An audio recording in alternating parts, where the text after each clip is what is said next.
Fala galera, bem-vindos a mais um Triplo F. Um filme é composto por uma infinidade de pequenas peças que juntas vão se movimentando para trazer um produto final. Nisso eu incluo diretor, produtor, atores, cinegrafistas, editores, etc. E o filme acaba funcionando como um relógio, todas as partes têm que funcionar junto para o resultado final ser satisfatório.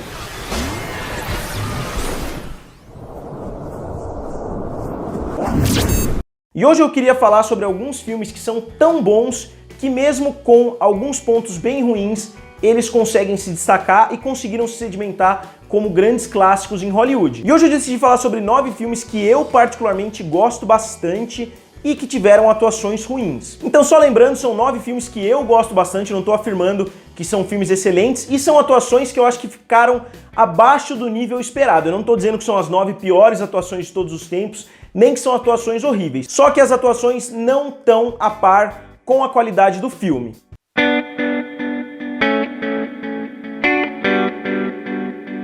E eu vou abrir a lista com o Quentin Tarantino no filme Pulp Fiction. Obviamente é difícil falar a respeito do Quentin Tarantino em Pulp Fiction pelo fato dele ser o diretor. Obviamente, quando ele assistia as cenas que ele mesmo gravou, ele sabia que ele não estava no mesmo nível do Samuel L. Jackson, do John Travolta, do Bruce Willis e de todos os excelentes atores que estão nesse filme, mas ele decidiu deixar, por isso até que eu coloquei em último lugar da lista, porque mesmo não sendo uma atuação muito boa, obviamente que você repara assistindo o filme que ele não é um ator do mesmo calibre que os outros, a gente dá um passe pra ele por ele ser o diretor e pelo filme, mesmo com essas cenas envolvendo ele, que são poucas, mesmo assim o filme consegue ser um dos maiores clássicos das últimas décadas.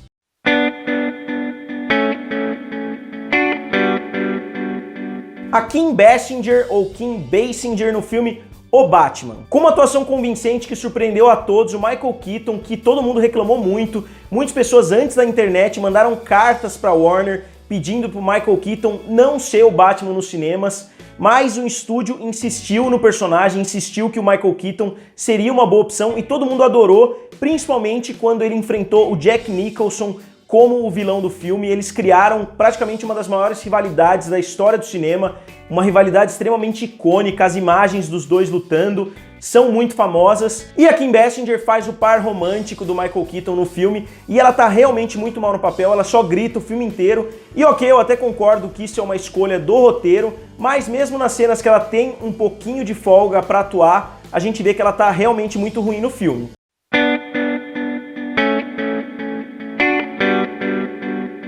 Depois eu sei que muitas pessoas vão reclamar dessa opção, eu coloquei o Keanu Reeves em Matrix. Eu devo admitir desde agora que eu adoro o Keanu Reeves, eu gosto muito dele, principalmente como pessoa, mas em filmes de policial, em filmes onde ele é um herói de ação, filmes desse tipo, eu gosto bastante dele no papel, eu acho que ele combina bastante, até em filmes de comédia eu acho que ele combina bastante, mas num filme como Matrix, que eu acho que trouxe muitas camadas, eu acho que ele não conseguiu atuar o suficiente. Eu sei que ele não era a primeira escolha dos irmãos Wachowski, que agora são as irmãs Wachowski, mas eu acho que se a gente comparar a qualidade do filme com a atuação do Keanu Reeves como Neo, a gente vê que existe sim uma grande discrepância e que eles poderiam ter contratado um ator um pouquinho mais qualificado para fazer um papel de tanto peso. E eu já fui um dos defensores do Keanu Reeves no Matrix, mas reassistindo o filme várias vezes, porque é um filme que eu gosto bastante, eu tenho que ser sincero e tenho que admitir que a atuação dele nesse filme não foi lá grande coisa.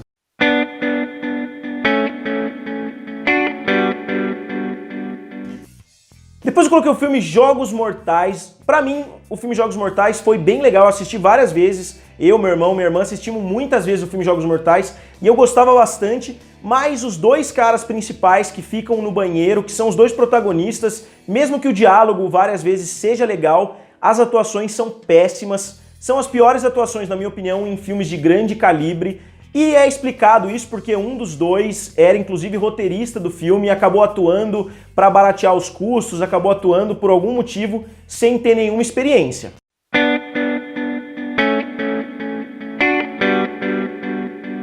Depois eu coloquei o ator Mark Hamill no filme Star Wars, o episódio 4. Eu sei que isso vai ser extremamente controverso, mas me ouçam primeiro. Eu coloquei os atores daqui principalmente com base na qualidade do filme. Então, Star Wars, na minha opinião, é um dos melhores filmes já feitos. Eu colocaria o primeiro Star Wars do episódio 4 no meu top 10 ou top 20, no mínimo, dos melhores filmes de todos os tempos. E eu acho que o Mark Hamill, apesar de ser um ator competente, ele não tá no mesmo nível do filme. Em vários momentos a atuação dele é bem fraca, principalmente como eu falei no episódio 4, ele vai crescendo como Luke Skywalker no decorrer da franquia, no decorrer da trilogia original, ele vai crescendo, ele vai atuando um pouco melhor, mas no primeiro filme ele tá bem fraquinho mesmo, e eu sei que eu não sou o único a falar isso, eu já vi várias críticas, várias pessoas falando desse ponto. Going into Toshi Station to pick up some power converters. It's not that I like the Empire, I hate it, but there's nothing I can do about it right now. Hey, but they're gonna kill her! Que é um dos pontos negativos do primeiro filme, que muitas pessoas consideram praticamente o filme perfeito. E essa atuação fraca dele não impediu o filme de ser um dos maiores fenômenos de todos os tempos.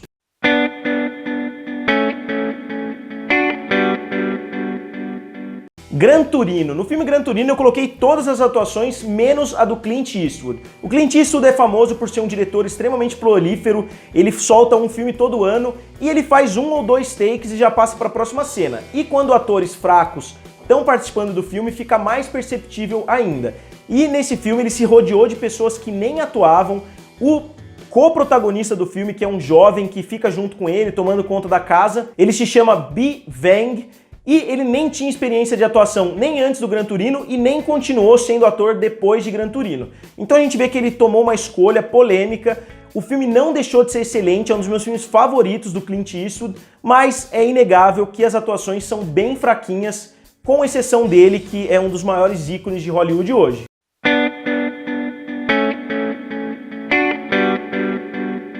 E desculpa os fãs do Keanu Reeves, eu adoro os filmes de ação com ele, como eu falei, mas algumas escolhas, tanto do diretor quanto dele, foram péssimas. O Keanu Reeves no filme Drácula, ele faz um britânico, ele dificilmente se sairia bem nesse filme, mesmo fazendo o papel de um americano, ainda colocaram ele para fazer um papel de um britânico, ele tem um sotaque forte, que muda de uma cena para outra, tem algumas cenas que ele desiste do sotaque, ele fala simplesmente com a voz dele normal, e além disso é um filme que contou com nada menos do que 2 ganhadores de Oscar hoje, o Gary Oldman e o Anthony Hopkins, sem falar do Francis Ford Coppola, que é o diretor, que ganhou o Oscar também com o filme Poderoso Chefão. Então foi mais uma escolha ruim do Keanu Reeves, porque na época ele estava um fenômeno, ele estava fazendo vários filmes de sucesso, então decidiram colocar esse filme que na verdade não tinha nada a ver com ele.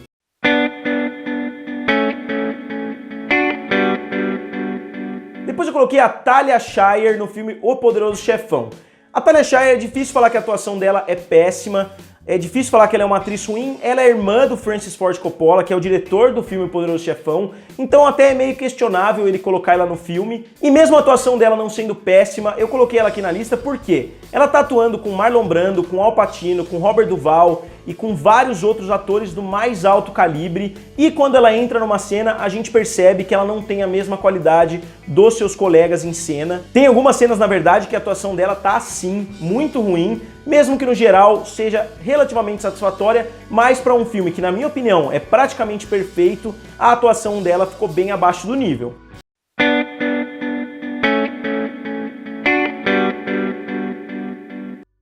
E finalizando, em primeiro lugar, como não poderia deixar de ser, eu coloquei a Shelley Duvall no filme O Iluminado. Pra mim é uma das piores atuações em grandes filmes, a Shelley Duvall tá terrível, eu não gosto de nenhuma cena com ela no filme O Iluminado. O que é mais surpreendente ainda é que o Jack Nicholson conseguiu trazer uma atuação quase perfeita com uma criança que praticamente não atua e uma mulher que tá péssima no filme. E eu considero a melhor atuação do Jack Nicholson, principalmente porque nos outros filmes ele conta com um elenco excelente. Por exemplo, no filme Melhor é Impossível ele conta não só com a Ellen Hunt, como também com o Greg Kinnear, que tá muito bom, e o Cuba Gooding Jr., e em outros filmes, como Um Estranho no Ninho, ele também conta com um elenco coadjuvante muito bom. Então, conseguir transformar um filme onde ele atua praticamente sozinho, com 2 pessoas que não estão tão bem assim ao lado dele, e ele conseguir transformar esse filme num fenômeno mundial e conseguir transformar a sua atuação numa das mais icônicas da história de Hollywood, pra mim é extremamente louvável. E o Stanley Kubrick, na minha opinião, também não gostou da atuação da Shelley Duvall, porque a rixa entre ele e a atriz nos bastidores é notória, todo mundo sabe que ele tratou ela muito mal, ela falou sobre isso durante muito tempo, que o Stanley Kubrick realmente tratava ela muito mal, não falava com ela no set. Inclusive muitas pessoas criticaram o diretor por causa disso, mas mesmo assim isso não anula o fato que a atuação dela, na minha opinião pelo menos, foi terrível. Então galera, eu sei que a lista é limitada, não dá pra eu falar de todos os atores, de todos os filmes, então eu quero saber de vocês, tem algum ator que atuou muito mal em um filme que vocês consideram excelente? Digam nos comentários, curtam o vídeo e se inscrevam no canal. Valeu e nos vemos em breve.